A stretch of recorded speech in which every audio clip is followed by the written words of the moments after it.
చిట్యాల మండల కేంద్రంలో కేంద్ర హోంశాఖ సహాయక మంత్రి బండి సంజయ్ 52వ జన్మదిన వేడుకలను బీజేపీ నాయకులు ఘనంగా నిర్వహించారు.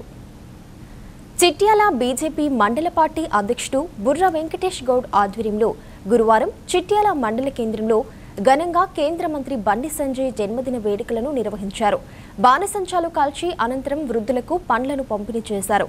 ఈ కార్యక్రమంలో బీజేపీ నాయకులు కార్యకర్తలు పాల్గొన్నారు.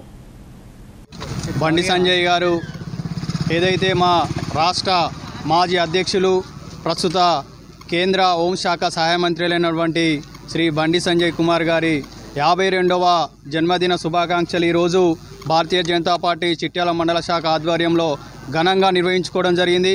ఆయన ఒక కార్యకర్త స్థాయి నుండి ఒక ఏబీబీ కార్యకర్తగా, ఒక సంఘ సంస్కర్తగా, ఒక మామూలు కార్యకర్తగా, ఒక కార్పొరేటర్గా ఈ రోజున ఈ స్థాయికి ఎదిగి ఒక కార్యకర్త స్థాయి నుండి ఢిల్లీ వరకు కూడా ఈరోజు ఆయన పదవులు నిర్వహిస్తున్నారంటే కేవలం ఆయన చేసినటువంటి ప్రజలకు సేవ చేసినటువంటి సేవనే అని చెప్పేసి మేము వీరికి తెలియజేయడం జరుగుతూ ఉన్నది. ఆయన చేసినటువంటి సమాజ సేవ కానివ్వండి, ప్రజా సమస్యలపైన కానివ్వండి, తెలంగాణ ఉద్యమంలో లాఠీ దెబ్బలు తిని ఎన్నో పోరాటాలు చేసి తెలంగాణ సాధించడంలో కూడా కీలక పాత్ర పోషించినటువంటి మహానాయకుడు అన్నటువంటి బండి సంజయ్ గారి జన్మదినం జరుపుకోవడం మా అందరి అదృష్టంగా మేము భావిస్తూ ఉన్నాం. ఆయనను ఆదర్శంగా తీసుకొని అదే ధోరణితోని మేము పనిచేస్తాం.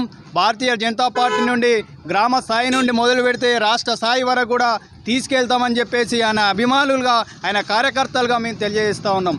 ఈరోజు భారతీయ జనతా పార్టీ ఇదివరకు ఏ విధంగానైతే పల్లె పట్టణాలకు మాత్రమే భారతీయ జనతా పార్టీ పరిమితమైన ఉందని చెప్పేవాళ్ళు, ఈ రోజున చూస్తే భారతీయ జనతా పార్టీ గ్రామ గ్రామాన ప్రతి ఒక్కరికి భారతీయ జనతా పార్టీ కమలం పువ్వు గుర్తు తెలిసిందంటే కేవలం అది బండి సంజయ్ గారి ఉద్యమ పోరాటాలు కానివ్వండి, ఆయన చేసినటువంటి సేవే కానివ్వండి, ఆయన చేసినటువంటి పాదయాత్రలే కానివ్వండి, ఆయన ఏదైతే ప్రజల కోసం నిరంతరం 24 గంటలు పోరాడి ఎన్నో కేసుల పాలై ఎన్నో ఉద్యమాలు లాఠీ దెబ్బలు తింటేనే ఈరోజు భారతీయ జనతా పార్టీ ఈ స్థాయి వరకు వచ్చిందంటే గర్వకారణంగా మేము భావిస్తూ ఉన్నాం.